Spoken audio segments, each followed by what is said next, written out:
इस कार्यक्रम के पुण्यार्जक हैं श्री विनोद काला, श्रीमती किरण काला। सफेद डिटर्जेंट, मेरी चॉइस मेरा सफेद। स्पार्कल, कड़ी चिकनाई हटाए, बदबू दूर करे। चैंपियन ब्लू, रंग हीरो, दाग zero. Shantinath detergent private limited. भैया जी स्टार्ट। जयकारा बोले। हाँ भैया जी स्टार्ट। माइक चालू करें। Mic man cordless.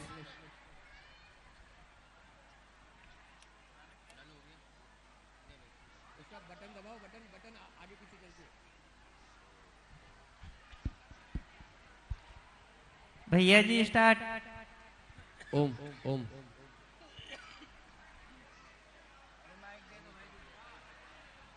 Hello.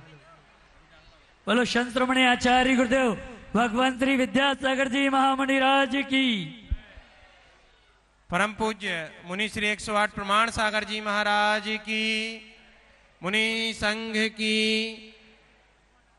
Shrimad Jinendra जिरमिम पंचकल्याणक प्रतिष्ठा महोत्सव के इस महत्वपूर्ण प्रांगण से आज के ज्ञान कल्याणक के पावन प्रसंग पर हम सब पूज्य मुनि श्री के श्री चरणों में हाथ जोड़ करके नमोस्तु निवेदित करेंगे कि हे गुरुवर, अपनी अमृतमयी वाणी से हम सबको ऐसा पथ प्रदर्शित करें जिससे हम अपने जीवन को सकारात्मक दिशा से एक नई गति, एक नई ऊर्जा और एक नया प्रवाह दे सकें। बोलिए हे गुरुवर, नमोस्तु नमोस्तु नमोस्तु। मैं परम पूज्य मुनि श्री संधान सागर जी महाराज के श्री चरणों में नमोस्तु पूर्वक, प्रणति पूर्वक निवेदन करूंगा कि आज के इस शंका समाधान सत्र का संचालन करें। पूज्य मुनि श्री संधान सागर जी महाराज की जय। आज ज्ञान कल्याण के पावन अवसर पर चलते हैं इस पंच कल्याण की वेदी पर विराजित पूज्य गुरुवर के चरणों में और आज के शंका समाधान का सत्र अपन प्रारंभ करें। प्रथम प्रश्न के लिए मैं आमंत्रित कर रहा हूं इस महान अनुष्ठान के का जो ध्वजारोहण दिन के कर कमलों से हुआ और पूरा मंदिर नींव से शिखर तक संस्कार उपवन में जो बना रहे हैं, ऐसे अपने बीच में अनुपम जी, अर्चना जी यहां पर उपस्थित है। जोरदार तालियों से उनका स्वागत कर दें। वे अपना प्रश्न कर रहे हैं। उसके बाद में अपने बीच में आज इंदौर से शिरोमणि संरक्षक अपूर्व सत भैया जी यहां पर उपस्थित हैं। वे अपना प्रश्न करेंगे।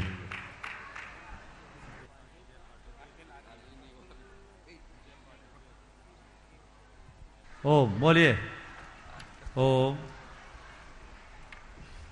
माइक पहले से चैट करके दें ताकि समय बचेगा और अलर्ट रहे। जिसका नाम बोलूं वे खड़े या हाथ ऊंचा कर दें ताकि माइक वहां तक पहुंच सके। नमोस्तु महाराज जी। महाराज जी, मेरा प्रश्न भाव से संबंधित है। वैसे आपका जो इन भावों का फल क्या होगा उसकी काफ़ी डिटेल चर्चा हुई थी। उसी संबंध में अपने जैन दर्शन में भाव का बहुत महत्व बताया गया है। अपने जो 3 प्रकार के कसाय भी, मन वचन काय के जो कसाय हैं, उसमें मन से जो किया जाए उसकी ज़्यादा महत्ता दी जाती है, जबकि व्यवहारिक रूप से ये रहता है कि जो काया से जो कसाय होता है या हिंसा होती है वो लोगों की समाज के कानून भी बने उसके लिए। वचन से होती है उसको रोकने के लिए समाज है, लेकिन मन के लिए कोई ऐसा यंत्र भी नहीं बना कि जो पढ़ ले। यदि लोगों के मन में क्या चल रहा है वो पढ़ने का कोई यंत्र हो जाए तो बड़े बड़े चरित्रवान लोगों के या पोले खुल जाएंगे। इसी संबंध में महाराज जी मेरा एक प्रश्न है, ये है, एक 3 स्थिति होती है। एक बालक है जो उसका सहपाठी, जिससे वो शारीरिक रूप से, आर्थिक रूप से और सामाजिक रूप से थोड़ा कमजोर है, वो उसका अपमान कर देता है। वो बालक अपमान सहता है, उसके मन में बहुत भाव आता है कि मैं इसका बदला चुकाऊं, लेकिन परिस्थितिवश वो कुछ नहीं कर पाता। सिर्फ तीव्र भावों की तीव्रता रहती है और वो सोचता है जब मैं कभी बड़ा बनूंगा या मैं इस लायक होऊंगा तो इसका पिटाई करूंगा या हिसाब बराबर करूंगा। दूसरी स्थिति में वही एक बालक है जो फिजिकली उससे थोड़ा कमजोर है, बाकी सब रूप में बराबर है, वो उसका अपमान करता है तो जाता है, वो सोचता है कि भाई ये फिजिकली मेरे से बहुत स्ट्रांग है, वचन से बोल देता मैं तेरा ऐसा कर दूंगा, ये कर दूंगा, अपने दोस्त को बोलता है पीछे से हाथ पकड़े रहना, मेरे को जाने मत देना। लेकिन क्योंकि वो जान रहा है कि वो शारीरिक रूप से फिर भी आए, उसके भाव सिर्फ वचन के हुए। तीसरी परिस्थिति महाराज जी ऐसी होती है कि जो बलशाली भी है, सामाजिक रूप से सक्षम भी है, वो किसी बच्चे से, अपने सहपाठी से नाराज हो जाता है, उसके मन में तीव्रता से गुस्सा आती है, वहीं उसकी पिटाई करता है, उसके भाव सब शांत हो जाते हैं, बिल्कुल आगे कोई भाव बचते नहीं है। अब तीनों परिस्थिति में महाराज जी दोष किसको ज्यादा लगेगा? कर्म बंध जो होगा। बहुत अच्छा सवाल किया। आपके प्रश्न का सवाल यह है कि मन को महसूस के रहने में, चुप रहने में फायदा है कि भड़ास निकाल लेने में। देखिए, ये बात सच है कि हमारे भावों का प्रभाव पड़ता है, लेकिन पाप को जिस स्तर पर रोक सके रोके।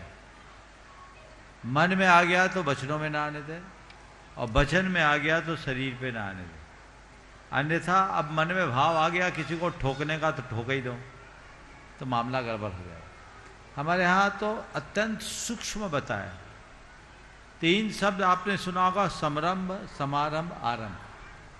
किसी कार्य को करने का आंतरिक संकल्प समरंभ कहलाता है, उसके योग्य सामग्री जुटाना समारंभ है, और उसे क्रियान्वित करना आरंभ है, जिसे हम मन से भी करते, वचनों से भी करते, शरीर से भी करते, खुद भी करते हैं, दूसरों से भी कराते हैं, और न करते न कराते, लेकिन करने वाले का समर्थन करते हैं।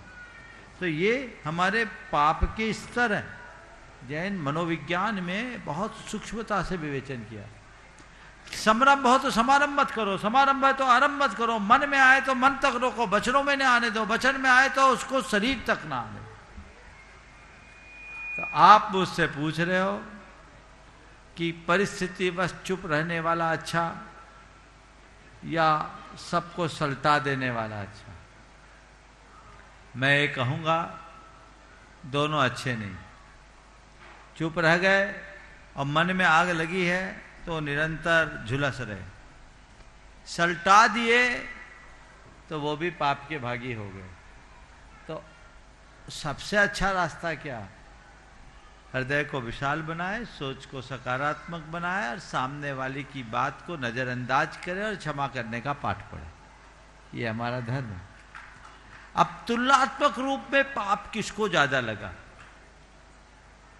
तो जिसके अंदर आग लगी हुई है वो निरंतर पाप कर रहा है, और जिसने कभी कोई क्रिया कर दी और बाद में अपने आप को संभाल लिया और अपना पश्चाताप भी कर लिया, उसके मन में अपराध बोध है, तो वह कुछ अंशों में पापों से बच भी सकता है। तो दोनों बातें उसी स्थिति में। अपूर्व जी सतभैया शिरोमणि संरक्षक गुणायतन, और जिन्होंने वर्षा योग में, हाँ, और साथ में मुख्य यजमान चातुर्मास के विजय जी पाटोदी, और इंदौर से और भी जो आशीष भाई, या जो ये वो चेहरे हैं जिन्होंने पूज्य श्री के चातुर्मास को ऐतिहासिक चातुर्मास के रूप में तब्दील करने में अपनी अहम भूमिका निभाई। और चाहूंगा कि पंच कल्याण कमेटी वहीं पर जाकर उनका सम्मान भी कर दे। आप लोगों ने टर्टल दोरी से उनका सम्मान किया, बहुत अच्छा। और अपूर्व सतवी अपना प्रश्न गुरुचरणों में रखना, और उसके बाद में तैयार रहेंगी राजेश रीना जैन भोपाल। नमोस्तु भगवान, नमोस्तु। चुल्लक जी के चरणों में एक शामी। हे भगवान, अच्छा समय बुलेट ट्रेन के समान होता है, पता नहीं चलता कैसे निकल जाता, जो कि आपके क्रमश 6 माह के इंदौर प्रवास पे हम लोगों ने देखा, महसूस किया। आज उसको हम फील करते हैं, उसका फिर से इंतजार करते हैं कि कब आप वापस इंदौर की धरा पे अपने चरण रखेंगे और हम सभी को आशीर्वाद मिलेगा। नॉर्मल जो समय होता है वो एक एक्सप्रेस ट्रेन की तरह होता है कि चलता रहता है, और बुरा समय एक पैसेंजर ट्रेन की तरह होता है जो रुका रहता है।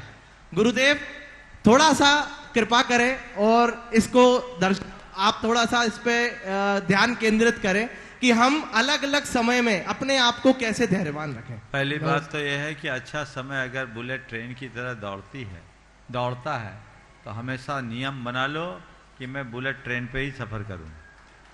और बुलेट ट्रेन में सफ़र करने के लिए आपको अपनी जेब भरनी होगी। जिस मनुष्य की पुण्य की जेब भरी होती है उसके लिए सदैव अच्छा समय हो।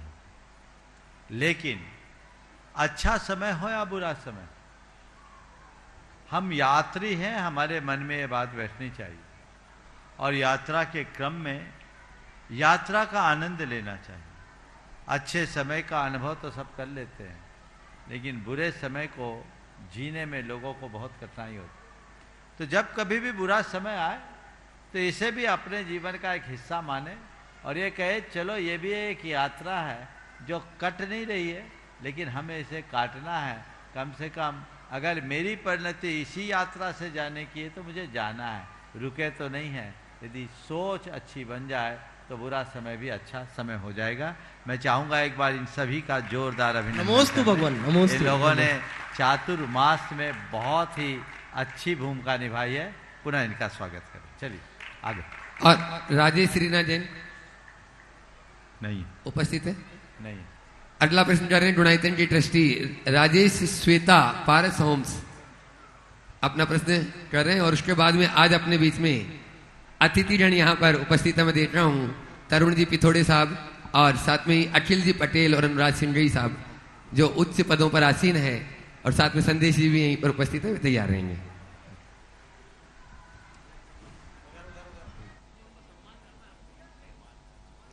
नमोस्तु महर्षि, जैसे कि श्रुत ज्ञान के उसमें आता है कि निमित्त ज्ञानी जो होते हैं मुनिराज, उनको स्वप्न निमित्त ज्ञान होता है। तो वो स्वप्न में सब तरह के जो फ्यूचर में होने वाला है वो उनको ज्ञान में आ जाता है। तो ये तो निमित्त ज्ञान जो मुनियों का होता है वो होता है। जैसे श्रावकों में भी ऐसा सुनने में आता है कि कई श्रावकों को, सामान्य लोगों को भी स्वप्न में वो दिखता है जो फ्यूचर में होने वाला होता है। तो उस निमित्त ज्ञान में, शुद्ध ज्ञान के उस निमित्त ज्ञान में और इसमें क्या अंतर है? आपके सवाल का आशय यह है कि हम जो सपने में देखते हैं और उसके फलाफल का ज्ञान होता है, वो ज्ञान किस कोटि का है और सपने में जो होता है क्या वो घटता है? मैं दोनों बातें बताना चाहूँ। देखिए, सपना है, निश्चित सपने से भावी घटनाओं की सूचना मिलती है, लेकिन ये बहुत नगण्य होती है। हमारे सपने के कारण क्या है? हमारे यहाँ अलग अलग शास्त्रों में अलग अलग तरह की विवेचना है। आयुर्वेद के अनुसार वात पित्त कफ इन त्रिदोष में असंतुलन होने से सपना आता है। ज्योतिष शास्त्र के अनुसार स्वप्न हमारे भावी घटनाओं की सूचनार्थ आते हैं। मेडिकल साइंस के अनुसार स्वप्न हमारे स्नायु तंत्र के संकोच से आते हैं। और मनोविज्ञान के अनुसार स्वप्न में हमारी रुद्ध और अव्यक्त इच्छाएं अनेक प्रकार से प्रतीकों में प्रकट होती है। इन सब का अलग अलग है, लेकिन इनमें सबसे खास बात जो है वह यह है कि सपने प्रायः अर्थहीन होते हैं। स्वस्थ व्यक्ति के सपने का ही कोई फलाफल होता है। जो सपने अक्सर आते हैं उनका तो कोई अर्थ ही नहीं होता। क्वचित कदाचित सपने आए तो उन सपनों का कोई फल जुड़ता है, हम उसे समझ सकते हैं। लेकिन उसमें भी स्वप्न कब आया, किस तिथि में आया और किस टाइम में आया, उसके आधार पर उसका फल होता है। और ये सब श्रुतक ज्ञान का ही आधार है। ये स्वप्न निमित्त शास्त्र में है, आम जनों को भी हो सकता है। और मैं आवाज दे रहा हूं आज अपने बीच में आपके इस भोपाल के पूर्व कलेक्टर तरुण जी पिथोड़े, वरिष्ठ आईएएस जो हैं और अभी वर्तमान में डायरेक्टर हैं भारत सरकार में। जोरदार तालियों से उनका स्वागत अभिनंदन कर दें। और मैं चाहूंगा प्रश्न के बाद यहाँ की पंच कल्याण कमेटी और साथ में अनुभव जी और संदेश जी भी वे वहीं पर उनका सम्मान कर देंगे। गुरु जी, स्वामी जी, आप सभी को आपके चरण में मेरी वंदन। मैं ये पूछना चाहता हूँ कि हम लोग लगातार मेहनत करते हैं, फिर भी कई बार ऐसा लगता है कि कमी रह गई। कई बार वरिष्ठों से हमको सुनने मिलता है कि कमी रह गई। हम कैसे अपना सर्वस्व अपने कर्म के प्रति ऐसा रख सकते हैं कि हमारा मन हमेशा ये संतोष कर सके कि हमने बहुत अच्छा किया है। देखिए, एक पंक्ति कहूँगा। पहले तो मैं चाहूँगा लिथोलॉजी का जोरदार स्वागत करो। हमारे पिछले प्रवास में ये यहाँ के कलेक्टर थे और जो विधान हुआ था उसी समय की बात है ना, इनका बहुत महत्वपूर्ण योगदान था और आज भी उनकी वैसी ही निष्ठा है। जोरदार स्वागत करो। आपने जो बात कही, मैं उसके समाधान के लिए एक वाक्य कहूँगा। हम कोई अच्छा काम करें, ये हमारा पुरुषार्थ है और उसका परिणाम अच्छा निकले, ये हमारा भाग्य है। समझिए, हम कोशिश करें बेहतर से बेहतर करें, पर कोई जरूरी नहीं कि लोग उसे बेहतर माने। तो मैं ये मानता हूं कि जो लोग माने उसे ही हम बेहतर मान लें, तो मन में कभी आकुलता नहीं होगी। सबको संतुष्ट नहीं किया जा सकता। हमारी एक ही भावना होनी चाहिए और पुरुषार्थ होना चाहिए कि हम अच्छे से अच्छा करें, मेरे करने में कोई कमी न रह जाए। लेकिन ये मान करके चलना, एक भगवान ही है जिनके पास कोई कमी नहीं, बाकी संसार में सब में कुछ ना कुछ कमी। तो पूर्ण तो कोई है ही नहीं। जब हम ही अपूर्ण है तो हमारा काम पूर्ण कैसे होगा? इसलिए कमी हो तो घबराए नहीं, उसे अपने भाग्य की परिणति मान करके स्वीकार कर ले, तो मन कभी विचलित नहीं होगा। कोई भी व्यक्ति, आज प्रधानमंत्री भी सबको संतुष्ट नहीं कर पाते, कितने ही अच्छे निर्णय ले तो भी, और फिर कुछ लोग ऐसे होते हैं जिनको आपके विपरीत ही जाना है, और आप जैसे प्रशासनिक क्षेत्र के लोगों को तो ये सब ज्यादा झेलना पड़ता है। तो हम अपनी कुशलता से काम करें, सब बेहतर होगा। हाँ, यहाँ की पंच कल्याण कमेटी तरुण जी पिथोड़े साहब IAS का स्वागत अभिनंदन कर रही है, और साथ में संदेश जी भी, अनुभव सराफ संदेश जी और पूरी कमेटी। और उसके बाद में मैं आवाज दे रहा हूं अपने बीच में आज अखिल जी पटेल IPS, अभी वर्तमान में DCP क्राइम विभाग में है। वे अपना प्रश्न और अपनी विनय अंजलि गुरु चरणों में प्रस्तुत कर रहे हैं, और साथ में उनका भी सम्मान यहाँ की कमेटी। आप लोग जोरदार तालियों से अखिल जी पटेल का भी स्वागत अभिनंदन करें, जो आज अपने बीच में अतिथि के रूप में। और इसी क्रम में जैन धर्म के यहाँ भोपाल के आपके गौरव ऐसे संदेश जी जैन, और ये पंच कल्याण प्रतिष्ठा महामहोत्सव में अभी आप देख रहे हैं बहुत एक्टिव, और गुरु चरणों के बस केवल संदेश का ही ध्यान रखते हैं कि कैसे उनका बस आदेश और संदेश मुझे मिल जाए, बस उसको मैं पूर्ण कर दूं, ऐसी भावना के साथ जोरदार तालियां इन सभी अतिथियों के लिए। और इन्हीं के साथ में जबलपुर से सॉफ्टवेयर इंजीनियर अनुराग सिंगई जी भी साथ में है, वे भी अपने जो आज गुणायतन के ट्रस्टी भी बने हैं। उनका प्रश्न अलग से होगा। पहले अखिल जी पटेल साहब अपनी बात, सम्मान सभी का कर दें कमेटी। अनुभव भैया,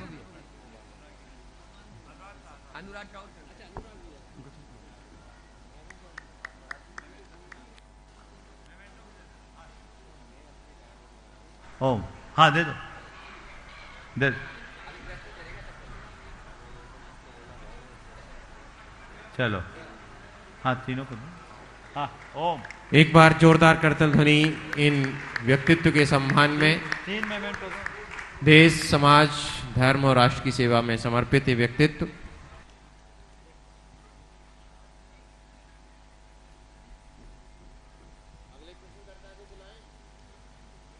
हाँ दे दो। हाँ जी, अखिल पटेल जी से मैं एक स्मृति चिन्ह देते हुए जी, हाँ, अखिल पटेल जी से अनुरोध करूंगा कि वो अपना प्रश्न उपस्थित करें। श्री अखिल पटेल जी। गुरुजन के श्री चरणों में मेरा प्रणाम, मेरा नमन। और मेरा प्रश्न महाराज जी ये है कि हम सभी को ये चीज़ ज्ञात है कि हम सभी खाली हाथ आए हैं, सभी को खाली हाथ जाना है, कुछ ही समय के सभी किराएदार हैं। लेकिन स्वामी जी सभी के मन में धन को लेके, प्रतिष्ठा को लेके, सम्मान को लेके, हर तरीके का किसी ना किसी रूप में, किसी ना किसी भाव में संग्रह करने का वह रहता है, संग्रह करने का भाव रहता है। तो इस भाव से बिना प्रभावित हुए किस तरह अपने आचरण और विचार को हम करें? बहुत अच्छी बात है। हम खाली हाथ आए हैं, खाली हाथ जाएंगे, पता तो है, लेकिन हम लोगों के जिंदगी की सबसे बड़ी विडंबना ये है कि पूरा जीवन इसी को झुटलाने में बिता देते हैं। इसको बोलते हैं व्यामोह। जब तक मन का व्यामोह दूर नहीं होता तब तक ऐसी चीजें केवल कहने की हो। दूसरे शब्दों में कहेंगे माया। माया का प्रभाव हर व्यक्ति के चित्त पर बहुत गहरा होता है और उस प्रभाव के परिणाम स्वरूप व्यक्ति जान करके भी अनजान बनता है। ये तभी होगा जब व्यक्ति के मन का भ्रम टूटेगा, जीवन के यथार्थ को जानेगा, जानेगा नहीं स्वीकार करेगा। जब हम अंतरंग से जीवन के यथार्थ को स्वीकार करने में तत्पर होते हैं तो ये सब बातें हमारे जीवन में सहज हो जाती है और फिर इस तरह की दुविधाएं खत्म हो जाती है। तो हम उसे जीते, तत्व ज्ञान, वास्तविकता का ज्ञान, जीवन और जीवन की व्यवस्था का, दूसरे शब्दों में कहें सत्य का परिज्ञान अंतर मन में बैठ जाए तो ये चीजें होगी, अन्यथा वही होगा जो हो रहा है।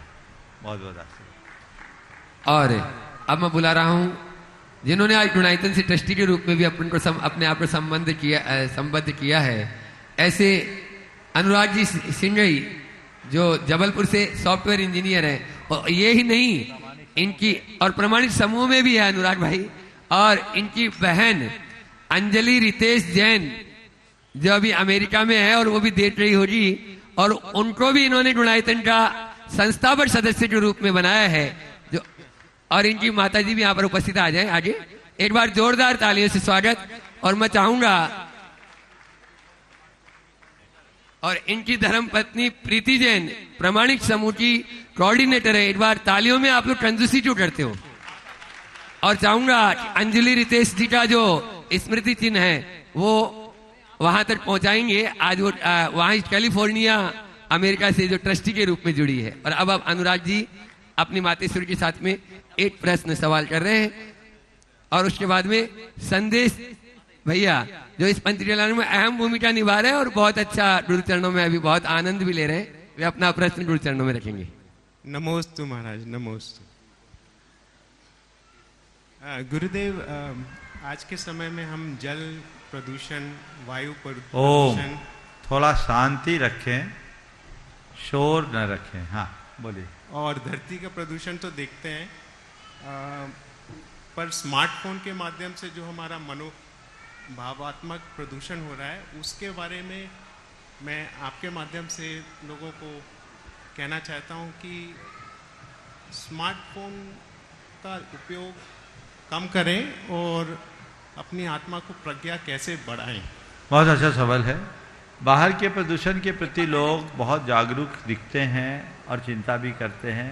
पर्यावरण की शुद्धि की बात हमेशा की जाती है, लेकिन ये सत्य है कि हम अपने आंतरिक प्रदूषण को प्रायः नज़रअंदाज कर देते हैं।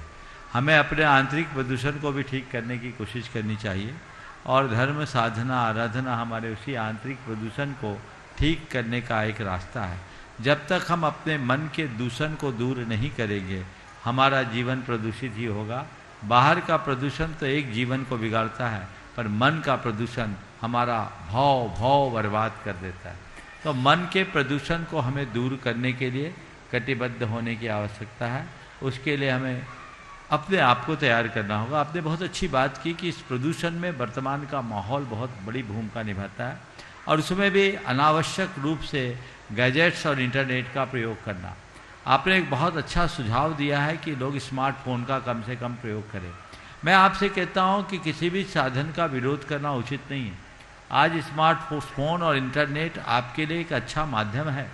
इनसे बहुत सारे चीज़ें आपकी हो जाती है, अच्छी बातें भी इसी के माध्यम से फैलती है। आप इनका उपयोग कीजिए, उपभोग कीजिए, लेकिन कितना करना ये देखिए। इन्हें अपने जीवन का अंग मत बनने दीजिए। जहाँ आवश्यक है वहाँ कीजिए। अनावश्यक रूप में आपके विचार और व्यवहार दोनों को बर्बाद करता है। आज सब लोग मोबाइल में ही मगन रहते हैं, और कुछ नहीं करते, रील को स्क्रॉल करते करते कितने घंटे खराब कर देते पता नहीं। इससे आपकी संवादहीनता बढ़ती है, स्नेहहीनता बढ़ती है, संवेदनहीनता बढ़ती है और संस्कारहीनता भी बढ़ती है। संवादहीनता, स्नेहहीनता, संवेदनहीनता और संस्कारहीनता बढ़ जाने से हमारा जीवन ही बिल्कुल गड़बड़ हो जाता है। संवाद कैसे, जब आप लिए हैं, दो व्यक्ति आजू बाजू में बैठे हैं, हो सकता है वो पति पत्नी भी हो, लेकिन दोनों अपने में मगन है, उनकी उंगलियां ऐसे चल रही है, आजू बाजू में है, पर एक दूसरे को कोई अता पता नहीं, ये संवाद खत्म। एक बार एक बहन जी ने कही कि महाराज मेरे भाई को समझाओ, 6 बहनों पर एक भाई और 3 मोबाइल रखता है। बोले इसके मोबाइल ने हमारे भाई को हमसे दूर कर दिया। बोले हम लोग आते हैं, इसको टाइम ही नहीं, जैसे तैसे आता मोबाइल में चालू। उपयोग कीजिए, इसको नियंत्रित कीजिए, संवाद खत्म होता है। फिर संवाद खत्म होने से स्नेह भी खत्म हो जाता है। फिर हम जिस तरह के दृश्यों को रोज रोज देखते हैं उससे हमारी संवेदना खत्म हो जाती है और फिर ऐसी चीजें उनमें परोसी जाती, संस्कार नष्ट होते हैं, जीवन प्रदूषित होता है। इसलिए एक प्रण लीजिए कि इंटरनेट का प्रयोग या स्मार्टफोन का प्रयोग अपने दफ्तर से बाहर नहीं करेंगे। आपका जीवन क्या जरूरत है आपको दफ्तर से बाहर उसका? अब तो लोग रात में जब तक फोन के माध्यम से घंटे 2 घंटे अपना समय बर्बाद नहीं करेंगे, नींद नहीं आती, पूरा जीवन विकृत होता है। मेरे संपर्क में बहुत सारे लोग हैं जो बहुत उच्च भूमिका में जीने वाले लोग हैं, लेकिन उनका संकल्प है अपने दफ्तर से बाहर हमें स्मार्टफोन का यूज ही नहीं करना। वो नोकिया 1000 रखते हैं, छोटा सा। घर में बेसिक फोन है, प्रयोग कीजिए, इस क्रांति की शुरुआत कीजिए। इससे आप में और न केवल आप में, आपके बच्चों में भी अच्छा प्रभाव पड़ेगा और आप खुश रहेंगे। अनावश्यक नकारात्मक बातें, सारा कूड़ा कचरा दिमाग में भर लोगे तो दिमाग में बचेगा क्या? कहते हैं ना दिमाग में भूसा भरा है, भरा नहीं, आप भर रहे हो। अब भूसा नहीं भर रहे, तुम तो गोबर भर रहे हो, कचरा भर रहे हो। उससे सब कुछ तहस नहस होता है। हर व्यक्ति को इस पर गंभीरता से विचार करना चाहिए। मुझे पता है आप लोग बहुत गंभीरता से सुन रहे हो, पर आपकी ये गंभीरता पंडाल के बाहर नहीं रहेगी। और कुछ लोगों की गंभीरता तो अभी भी मोबाइल अगर रिंग करे तो यहीं उठा लेंगे। तो ये आपका एक एडिक्शन है, इससे बाहर आने। बहुत अच्छा। नमोस्तु भगवान, नमोस्तु भगवान, नमोस्तु। और पूछे हाँ पूछ ले माता से। महाराज साहब, हम जब किसी की मृत्यु होती है तो हम कहते हैं राम नाम सत्य है, लेकिन सत्य तो जब होता है जब जन्म होता है। जन्म है तो मृत्यु है, नहीं तो मृत्यु नहीं है। तो इस जन्म को हम सत्य क्यों नहीं कहते हैं और जीवन की सत्यता को क्यों नहीं समझते हैं? देखिए, बहुत अच्छी बात कही, राम नाम सत्य है। ये किसी की मृत्यु के बाद सुनाते हैं, क्योंकि हम राम नाम सत्य है मुर्दे को सुनाते हैं, जिंदा को कहाँ बताते। यही तो हमारा मोह, उसको सुनाते हैं जो सुनने वाला नहीं है। अरे जिंदे में राम नाम सत्य है जाने लो, तो तुम्हारा कभी राम नाम सत्य नहीं होगा, बल्कि राम का नाम लेके जीवन के सत्य को प्राप्त कर लोगे। सचेतन अवस्था में मिसे जाने। जो व्यक्ति गहन सुसुप्ति में जीता है वो राम राम रटते रटते भी तोता रटन हो जाता है। तोता राम राम कहता है और कोई उंगली डाले तो राम ही की उंगली काट ले। आज के राम राम करने वालों का यही हाल है। जीवन के सत्य को जानो। हालांकि ये जो हमारे यहाँ परंपरा है कि किसी व्यक्ति के अंतिम संस्कार के लिए अंत्येष्टि की जो यात्रा निकलती है उसमें राम नाम सत्य है ये कहा जाता, वो केवल इसलिए बताया जाता है, ये सब असत्य है। जो जा रहा असत्य है, सब दुनियादारी छोड़ के जा रहा है, खाली हाथ जा रहा है। असत्य था वो चला गया, सत्य है तो भीतर का राम है, हमें उसमें ही विराम लेना है, उसमें ही अपने आप को रमाना है। ये भाव अगर हमारे अंदर आ जाए तो किसी मृतक को देख करके भी हम अपने जीवन का मर्म समझ सकेंगे। नमोस्तु भगवान, नमोस्तु भगवान, नमोस्तु। संदेश। और प्रशासन के क्षेत्र में उच्च पद पर आसीन होने के बाद में भी एक श्रेष्ठ श्रावक के रूप में आपके सामने संदेश जी जैन, एक बार जोरदार ताली से उनका भी स्वागत अभिनंदन करें। और उसके बाद में इस महान अनुष्ठान भव्य अति भव्य जो पंच कल्याण चल रहा है, इसके सौदर मिंद्र राजेश सारिका कोयला परिवार जो आज राजा श्रेयांश की भूमिका भी निभाए, वे पूरे परिवार के साथ में तैयार रहे। नमस्ते गुरुवर, मेरा प्रश्न ये है कि आजकल ये देखने में आ रहा है कि जो हमारा समाज का युवा वर्ग है, चाहे बच्चे हों बच्चियां हों, ये मादक पदार्थों का सेवन कर रहे हैं, इंटरनेट का उपयोग कर रहे हैं, यानी समाज से ये संस्कृति से हमारे दूर होते जा रहे हैं। और एक परिवार में और युवाओं के बीच में एक संवादहीनता की स्थिति भी हम देखते हैं निर्मित होती है, जिसके कारण ये सब देखने में आ रहा। तो कैसे इनको हम अपनी संस्कृति से जोड़ें जिससे कि ये इन सब चीज़ों से दूर होएं? देखिए, हम युवाओं को दोष देते हैं, लेकिन तब तक हमसे काफ़ी देर हो चुकी हो। हमें चाहिए कि यौवन अवस्था के पूर्व जीवन के प्रारंभिक दौर में ही हर बच्चे के हृदय में औचित्य का बोध कराए। किसी चीज का निषेध करने से उसके प्रति आकर्षण बढ़ता है। ये मत करो, ये मत करो, ये मत करो। बच्चे जब तक छोटे होते हैं मान लेते हैं, और थोड़े बड़े होने के बाद जब मौका मिलता है सबसे पहले वही बैरियर तोड़ते हैं। सबका अनुभव होगा, वो उसी को तोड़ते हैं। तो ये हमारे जीवन का एक नकारात्मक रूप बना देता है। ओ भैया, ये नकारात्मक रूप बना देता है। तो उस नकारात्मकता से अपने आप को बाहर करने का सबसे अच्छा तरीका है, क्या उचित है और क्या अनुचित है, ये बात व्यक्ति के हृदय में गर्व से भरे, बचपन से भरे, कभी नहीं भटकेगा। हम लोग बहुत देर कर देते हैं। बचपन में तो आप उसी बच्चे को मोबाइल पकड़ा के खुश करते हो, और आजकल बच्चों का मूल खिलौना मोबाइल ही हो गया। माँ भी सोचती चलो मोबाइल से खेले तो हम इजी रहें। बच्चे को बिजी करके आप इजी करते हो, अपने आप को इजी बनाने की कोशिश करते हो। गलत काम तो आप कर दिए। और बच्चों का मोबाइल के प्रति अट्रैक्शन क्यों होता है? क्योंकि आपने पूरे 9 महीने उसी का प्रयोग किया। विज्ञान भी कहता है कि उससे गर्भस्थ शिशु पर दुष्प्रभाव पड़ता है रेडिएशन से, संस्कार भी बिगड़ते हैं।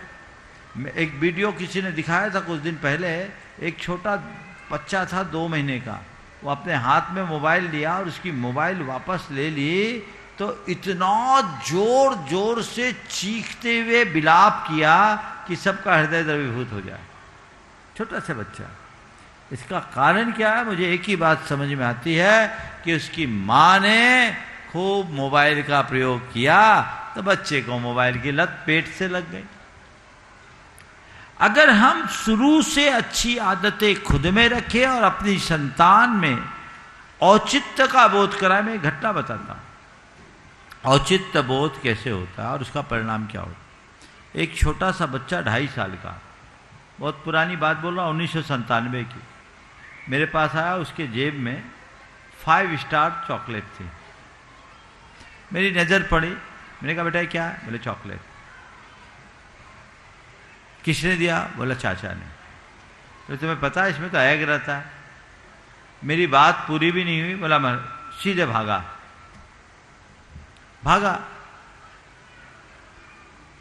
मुझे लगा कि शायद मैंने इसको टोक दिया इसलिए भाग गया होगा, लेकिन कोई 1 से 1.5 मिनट बाद वापस आया और आते समय उसके चेहरे पर बड़ी खुशी थी।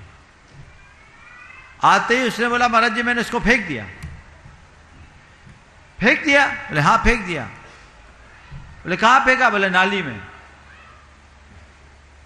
तो मेरे पास एक व्यक्ति खड़ा था, बैठा था। बोले नाली में क्यों फेंका? किसी को दे देते। बोला महाराज जी जिस चीज में एग है उसको हम खाएं, नहीं खाएं तो दूसरे को कैसे खाने दें? हमने नाली में फेंक दिया। महाराज जी हमको पता नहीं था कि एग है, क्योंकि मेरी मम्मी ने मुझे बताया कि जैसे हमारे प्राण हैं वैसे ही एग में भी प्राण हैं। तो जो हमने खाए, हम अपने बारे में जैसा सोचते हैं वैसे औरों के बारे में भी सोचो। औरों के बारे में सोचने वाला ही मनुष्य होता है। एक छोटे से बच्चे ने ये बोध करा दिया। 2.5 साल का, 1997 की बात बता रहा हूँ। 28 साल हो गया, वो लड़का 30 साल का हो गया और आज भी बहुत सात्विकता से अपना काम कर रहा। IIM किया हुआ है अहमदाबाद से और अपना व्यापार कारोबार अच्छे से चला रहा है। संस्कार ऐसे जगते हैं। तो मैं सभी से बोलता हूं आप पहले खुद औचित्य का अनुपालन करें, फिर औरों को औचित्य का बोध कराए। अक्सर होता है खुद सिगरेट पीने वाला बच्चे से अपेक्षा रखता कि न पिए। तुम खुद तो मोबाइल चलाओगे, बच्चों को मना करोगे। तो जिन बातों से आप बचना चाहते हैं, नशे से बचना चाहते हैं, तो आपको वो आदर्श उपस्थित करना चाहिए। बच्चे के दिमाग में ये बात बिठाल दीजिए कि ये काम हमें नहीं करना तो नहीं करेगा। जो परिवार विशुद्धतया शाकाहारी है, उनके हृदय में मांसाहार के प्रति कभी अनुराग नहीं होता। होता है क्या? बहुत कम, एक्सेप्शनल केस। लेकिन नशे के प्रति क्यों? क्योंकि उनने आपको नशा करते देखा है। भले आप गुटखा खा रहे हो, आप जब खुद नशे की लत में रहेंगे, छोटा नशा दूसरे सामने वाले को बड़े नशे की तरफ प्रेरित कर सकता है। तो जो चीजें वर्ज्य है उसका ग्रहण करना मेरे लिए किसी भी अर्थ में उचित नहीं है। ये भाव भूमि का अंतर मन में गहरा दीजिए, फिर कुछ कहने और करने की आवश्यकता शेष नहीं रही। और अब मैं आवाज दे रहा हूं सौदर महेंद्र परिवार, राजेश, सारिका, कोयला परिवार यहां पर उपस्थित है। और आज सारिका जी का कुछ विशेष भी है। इनके परिवार से कितने शिरोमणि हैं मालूम नहीं, लेकिन अभी इनका नंबर आगे लड़ रहा है।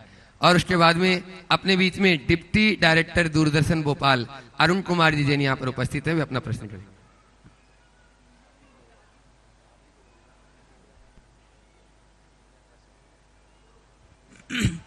तीनों मुनिराजों के चरणों में समस्त कोयला परिवार की तरफ से बारंबार नमोस्तु नमोस्तु। सभी छुल्लक जी के चरणों में इक्षामी।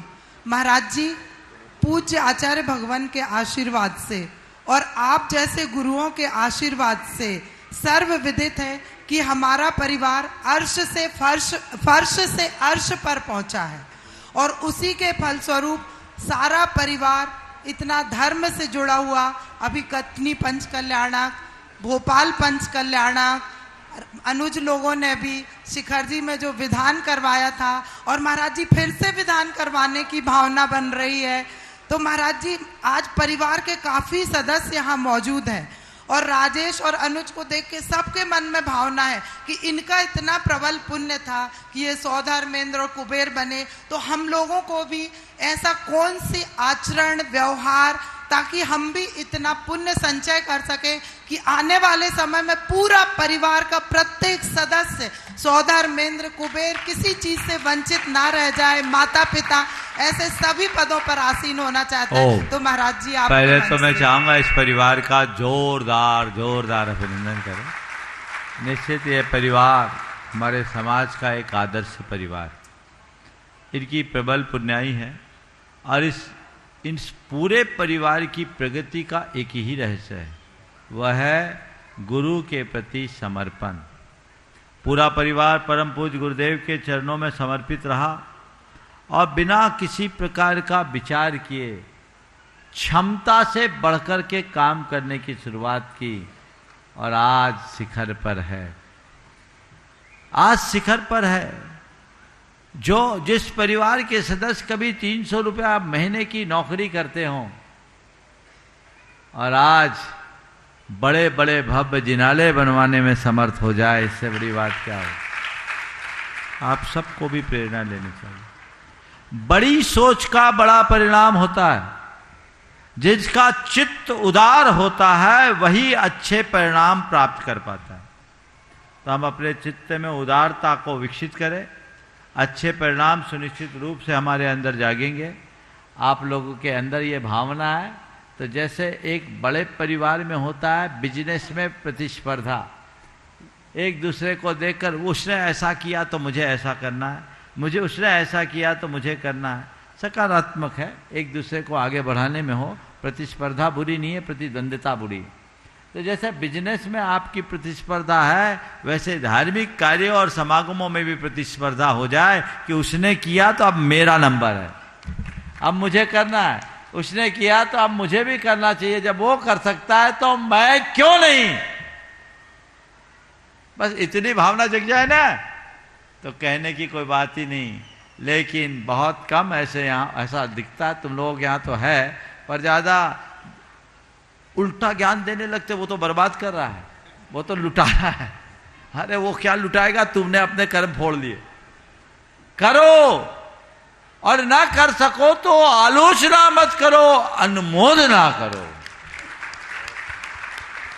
पर आज के कर्म फूटे ज्यादा आलोचना करते, क्या होगा?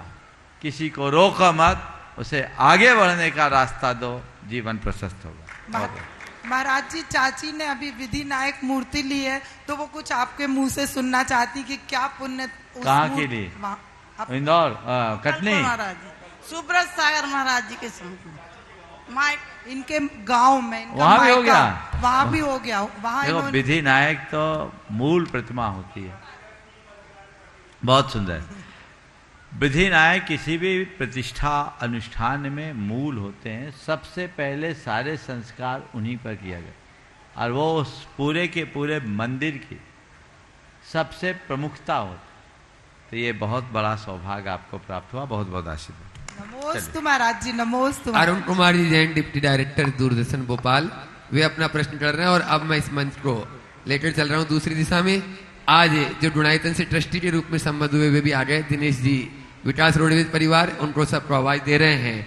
अपने भाई सोनल जी यहाँ पर उपस्थित हैं, वे उनका सम्मान कराएंगे। और साथ में आगम जी एक अद्भुत प्रस्तुति से आप सबको आश्चर्यचकित करने वाले हैं, वे भी रहेंगे। हाँ, जल्दी बोलिए। और एक पुस्तक का विमोचन भी होना है। गणधर परमेष्टि के चरणों में बारंबार नमोस्तु नमोस्तु नमोस्तु। हे भगवान, जम्मू द्वीप के भरत क्षेत्र में भोपाल नगरी में 108 श्री प्रमाण सागर जी महाराज विराजमान है। सीधे सवाल कर लो भैया, बहुत लोग हैं पीछे। हाँ, एक बार उन्होंने अपने प्रवचन में बोला था कि हमें कर्मकांडी नहीं बनना चाहिए, उसकी जगह कर्मयोगी बने। लेकिन उसका आशय मैं पूरी तरह समझ नहीं पाया था, कृपया जिज्ञासा समझ। देखिए, कर्मकांडी और कर्मयोगी में क्या अंतर है? अंधविश्वास से भरकर 10 तरह के धार्मिक क्रियाओं को करना, कर्मकांडी बनना है। ऐसा करने से ये हो जाएगा, ऐसा करने से ये हो जाएगा, उसको पूज लेंगे तो ये हो जाएगा, वहाँ नारियल चढ़ा लेंगे तो वो हो जाएगा, वहाँ तेल डालेंगे तो ये हो जाएगा, वहाँ सिंदूर चढ़ाएंगे तो ये हो जाएगा। ये सब कर्मकांडी लोग करते हैं और जिंदगी भर उसी में लगे रहते, कर नहीं पाते। और कर्म योगी बनने का मतलब उद्यमी होना, ढंग से काम करना, सही दिशा में सही पुरुषार्थ करना, अपने बलबूते पर आगे बढ़ना, ये कर्मयोगी की पहचान। दुनिया में जितने लोग आगे बढ़े, ये ठटकर्मों वाले आगे नहीं बढ़े, वो वहीं रह गए। लेकिन जिन्होंने अपने आप को साबित किया है, वो शिखर पर गए। लोक जीवन की बात, परमार्थ में भी यदि आपको जाना है तो अंधविश्वास से ग्रसित होने की जगह आत्मविश्वास से भरिए, आत्मा का विश्वास कीजिए, अपने कॉन्फिडेंस लेवल को अच्छा रखिए और खुद की साधना को प्रखर बनाकर जीवन को आगे बढ़ाइए। कर्मयोगी होने का ये भी लक्षण है। नमोस्तु महाराज। हाँ, मैं बहुत ही सम्मान और बहुमान के साथ आमंत्रित कर रहा हूँ श्री दिनेश जी जैन, श्रीमती विजय श्री जैन, अभिषेक रोशनी, अंकित डॉक्टर अंकिता, डॉक्टर नेहा गौरव जैन पुत्री और दामाद, अंशुल रियांश, अद्रया आद्विक जैन, ये सभी आए और आज ये परिवार गुणायतन से ट्रस्टी के रूप में जुड़ा है। मैं आमंत्रित करूंगा पंडित अनुपम जी भोपाल, राजेश जी पारस, अनुभव जी सराफ और अरविंद जी सुपारी को कि इस परिवार का स्वागत बंधन करें। और उसके पश्चात दिनेश जी की परिवार की ओर से एक प्रश्न, पहले प्रश्न कर लें।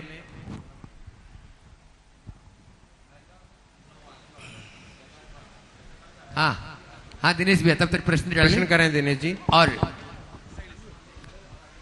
समस्त मुनिराजों के चरणों में नमोस्तु, छुल्लक जी के चरणों में वंदामी वो इच्छामी। महाराज जी, करीब 42-43 साल पहले हमने ट्रांसपोर्ट का व्यवसाय शुरू किया। तो पहले रोड कंडीशन अच्छी नहीं हुआ करती थी, तो कभी दुर्घटना होती थी, तो उसमें कैजुअलिटी कभी नहीं हुई, 25-30 साल में कभी नहीं हुई।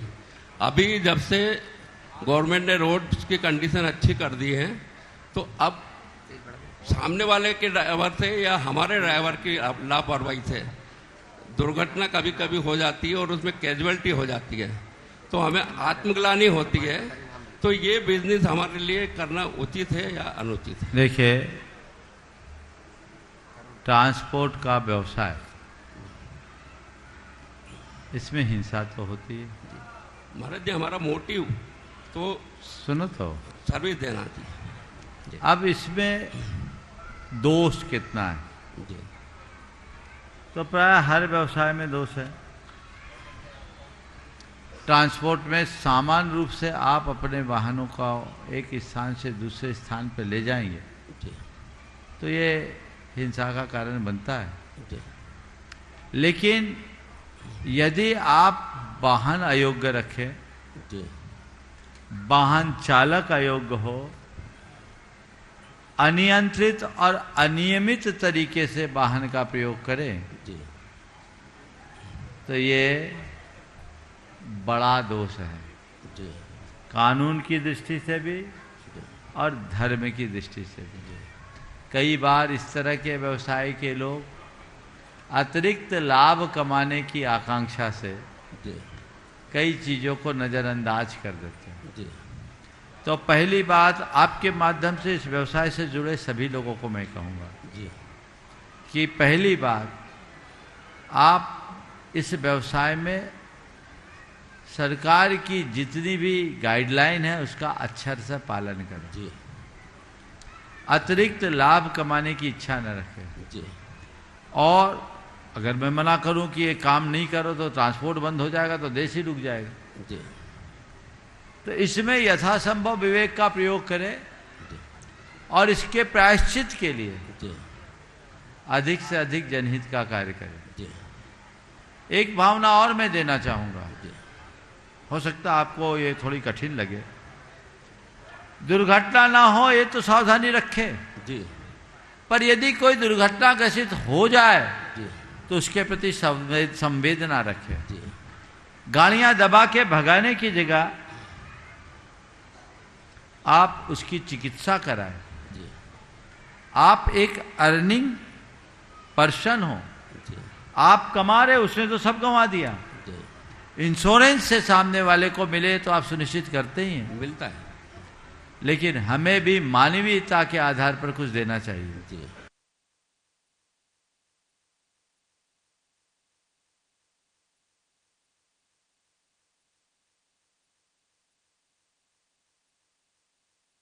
उस व्यक्ति की उपेक्षा ना करें। उस समय उस व्यक्ति को जरूरत है और अपना बचाव करते हुए यदि ये कार्य होता है तो मैं समझता हूँ ये एक प्रायश्चित भी होगा। अभी भी बड़े बड़े इंडस्ट्रीज में जितने भी लोग होते हैं, वर्किंग आवर्स में यदि किसी के साथ कोई कैजुअलिटी होती है, भले दुर्घटना से या सामयिक, तो उसका जिम्मेदार कौन होता है? हाँ, मालिक होता है, उसको करना पड़ता है। तो इंडस्ट्री में वर्किंग का प्लेस है और आपके लिए पूरी सड़क आपका वर्किंग प्लेस है। ये विचार अगर हर ट्रांसपोर्टर रख ले तो बहुत बड़ा परिवर्तन होगा। महाराज फिर तो हमको कुछ बचेगा ही नहीं। क्यों नहीं बचेगा? बिजनेसमैन अगर सभी एक सी नीति लेकर के चले तो सब बचेगा और आप बचोगे, औरों को बचा कर बचोगे। बहुत बहुत आशीर्वाद। करिए जी। चातुर्मास समिति की ओर से हाँ, धन प्रवान दिनेश जी परिवार का अभिनंदन करें। और इसके बाद मैं बड़े ही प्रसन्नता पूर्वक आगम आपके सामने तैयार आमंत्रित कर रहा हूं आगम जैन इंदौर को, जो आपके सामने एक बहुत ही सुंदर प्रस्तुति भावना योग के ऊपर इंदौर में एक रिसर्च हुई एक ग्रुप पर 6 हफ्तों तक भावना योग को देखा गया, उसके अनुप्रयोग किए गए और उसके जो परिणाम आए वो पूरी चिकित्सीय समीक्षा के अंतर्गत और उसके एक पूरी प्रस्तुतिकरण आगम जैन इंदौर हमारे बीच में लेकर आ रहे हैं। मैं चाहूंगा एक बार जोरदार करतल ध्वनि से हम इनका अभिनंदन करें। आगम जैन इंदौर। आचार्य श्री विद्यासागर जी महाराज को बारंबार नमन। नमोस्तु गुरुदेव। मुनिश्री 108 संदान सागर जी महाराज एवं निर्वेक सागर जी महाराज जी को नमोस्तु। सभी शुल्लक जी को एक शामें। मेरा नाम आगम जैन है और मैंने रिसेंटली एरोस्पेस इंजीनियरिंग कंप्लीट किया वीआईटी यूनिवर्सिटी से। मैं इसरो और नासा में भी रिसर्च इंटर्नशिप और रिसर्च प्रोजेक्ट्स पूरे कर चुका हूँ और मैं कुछ अन्य एनालॉग एस्ट्रोनॉट मिशंस और scientist astronaut candidate qualification programs में भी चयनित हुआ हूँ। भावना योग के दुनिया में पहले रिसर्च पेपर पब्लिश होने के बाद और दूसरे रिसर्च पेपर इंटरनेशनल लेवल पर पब्लिश होने के बाद, जो कि था in collaboration with NASA Ames research centre, और अब हम तीसरे रिसर्च प्रोजेक्ट के साथ आप सभी के समक्ष उसके परिणामों के साथ प्रस्तुत करने जा रहे हैं, जिसका टाइटल है evaluating the psychological impact of Bhavna Yoga, a comprehensive research study which is under the guidance of मुनिश्री 108 प्रमाण सागर जी महाराज, और इस प्रोजेक्ट में डॉक्टर सरोज कोठारी जी ने भी हमें गाइड किया है। अब मैं डायरेक्ट मूव करना चाहूँगा रिजल्ट्स पर।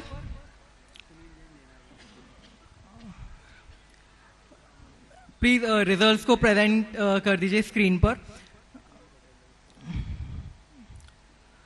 और ये स्टडी कंडक्ट की गई थी उदय गोमटगिरी वर्कशॉप में, जिसमें 15 से 35 साल के लोग शामिल थे और 6 हफ्ते तक ये स्टडी चली थी।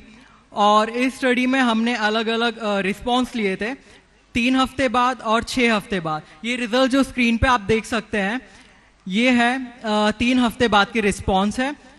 और इसमें हम देख सकते हैं कि मेजॉरिटी ऑफ द पीपल में हमें पॉजिटिव चेंज देखने को मिला। यहाँ पर एक्स एक्सिस पे कैंडिडेट्स हैं फ्रॉम ए टू ओ और वाई एक्सिस पर 0 to 250 के स्कोर्स हैं। ये एक स्टैंडर्डाइज टेस्ट यूज करके इस पैरामीटर्स को हमने एनालाइज किया।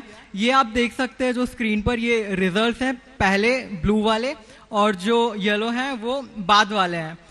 इसके बाद हमने अलग अलग पैरामीटर्स पर स्टडी करके उसके रिजल्ट्स को एनालाइज किया, जिसमें एरिया 1 है सेटिस्फिकेशन, एरिया 2 है efficiency, area 3 sociability, area 4 mental health और एरिया 5 है इंटरपर्सनल रिलेशंस। और हमें सबसे ज़्यादा चेंज देखने को मिला है मेंटल हेल्थ पर, सबसे ज़्यादा जो पॉजिटिव चेंज है। और इसके बाद मैं डायरेक्ट समराइज करना चाहूँगा हमारे रिजल्ट को। जो सिग्निफिकेंट इम्प्रूवमेंट देखने मिला है मेंटल हेल्थ पर, और इससे हमें पता चलता है कि भावना योग करने के बाद कैसे भावना योग हेल्प कर सकता है स्ट्रेस मैनेजमेंट में, कॉग्निटिव वेलबींग, स्ट्रेस रिडक्शन और इमोशनल स्टेबिलिटी में। भावना योग एक योग नहीं है, ये एक इमोशन है, ये एक एक्सपेरिमेंट है, ये फीलिंग है हमारे इमोशनल वेलबींग को ठीक करने के लिए। रिजल्ट्स में आप देख सकते हैं कुछ कुछ के रिस्पांस बाद में डिक्रीज भी हुए हैं, और जब हमने उनके कमेंट्स और फीडबैक लिए गए तो उससे हमें पता चला कि या इन लोगों ने भावना योग करना छोड़ दिया था या इनके भावनाओं की डेली प्रैक्टिस में कुछ गैप्स हमें देखने को मिले हैं। ये आप देख सकते हैं स्क्रीन पर, ये 4 पैरामीटर्स के रिजल्ट हैं 4 एरियाज के। और अब मैं मुस्कान दीदी को माइक हैंड ओवर करना चाहूंगा, जो कि कंक्लूड करेंगे इस स्टडी को। सभी को सादर जय जिनेन्द्र। जैसा कि आप देख रहे हैं कि सबसे ज़्यादा जो डिफरेंस हमें जो देखने को मिला है मेंटल हेल्थ में देखने को मिला है।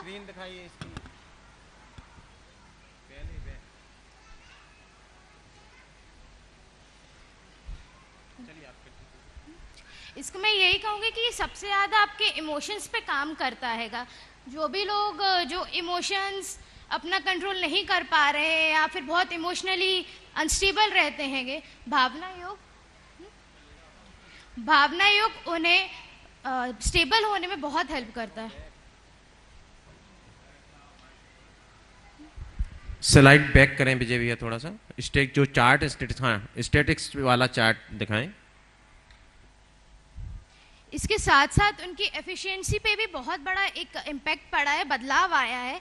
जो लोग अपना जो काम हैगा वो बहुत धीरे धीरे करते थे और जो अपने दिन भर में कहते थे कि हम बहुत थक रहे हैं, हमसे ये नहीं हो रहा हैगा, तो वो एफिशिएंसी उनसे बड़ी हैगी। वो अब अपना जो काम है बहुत जल्दी जल्दी कर रहे हैं। Thank you. देखिए भावना योग के क्या परिणाम है, मैं आपको थोड़ा सा समराइज कर देता हूं कि 3-4 जगहों पर फील्ड्स में जो है हमें कुछ पॉजिटिव रिजल्ट्स देखने को मिले हैं। सबसे पहला है संतुष्टि।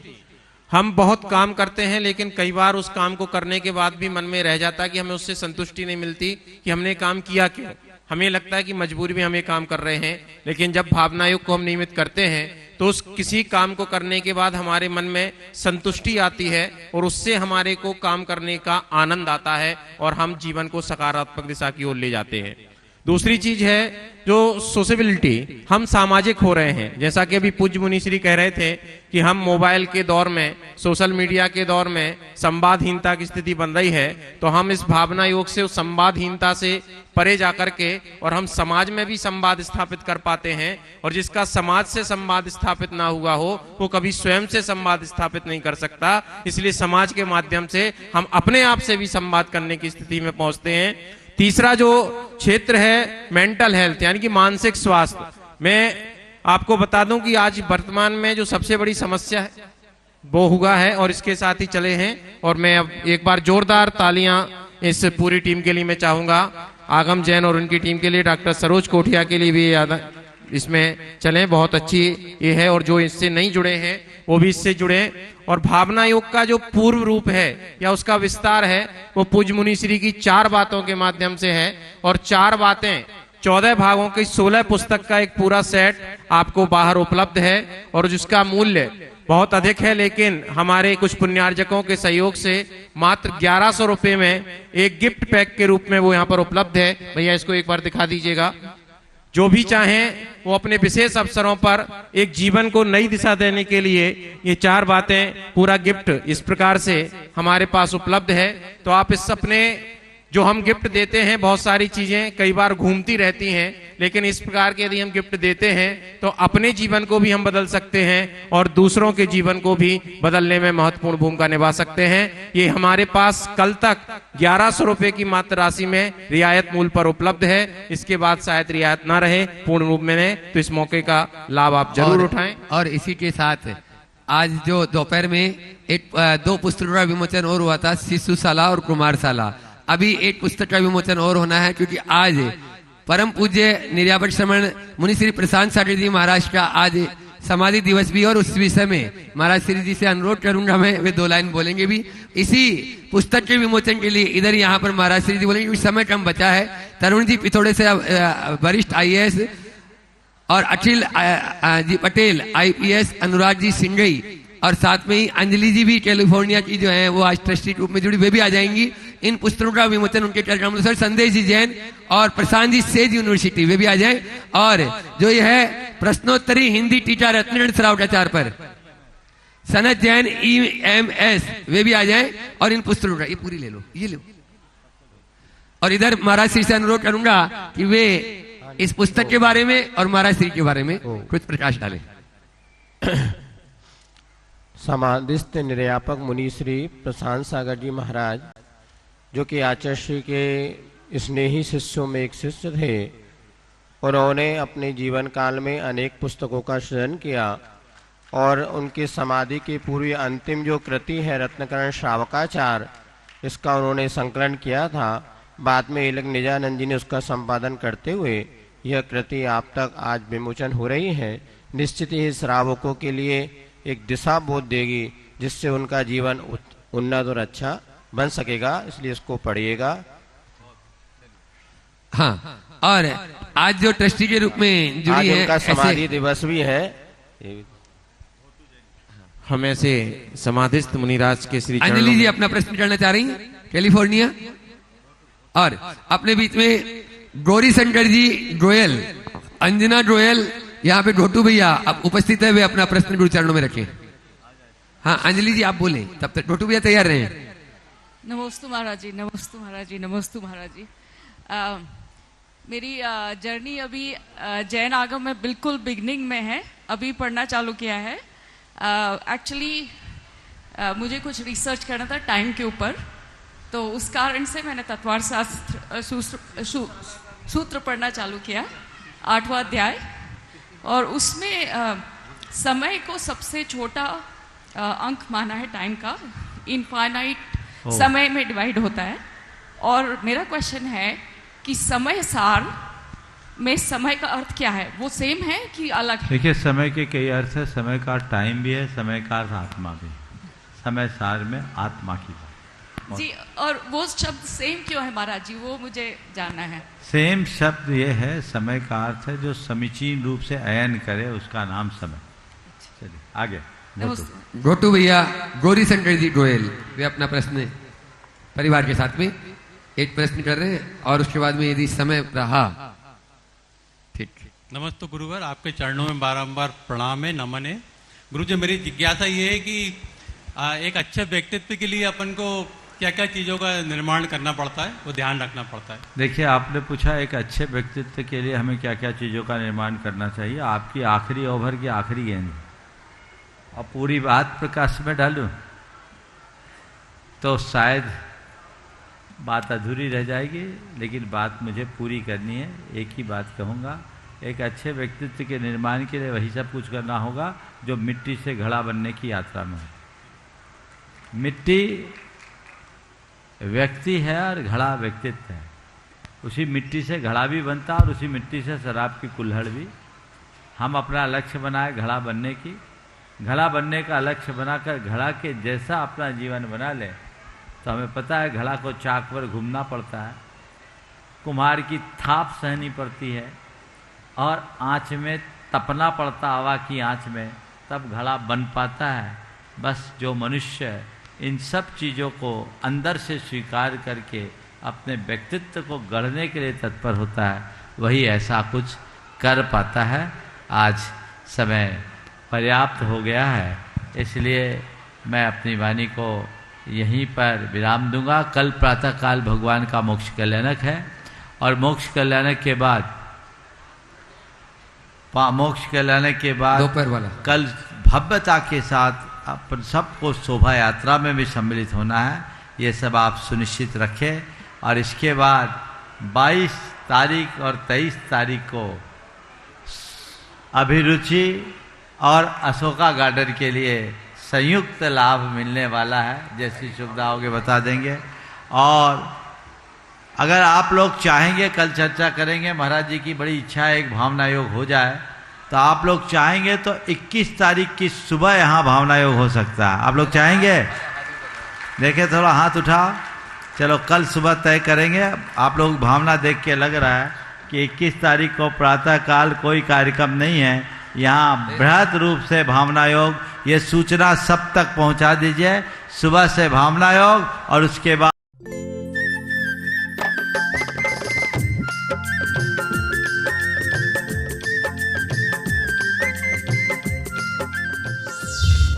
इस कार्यक्रम के पुण्यार्जक हैं श्री विनोद काला, श्रीमती किरण काला।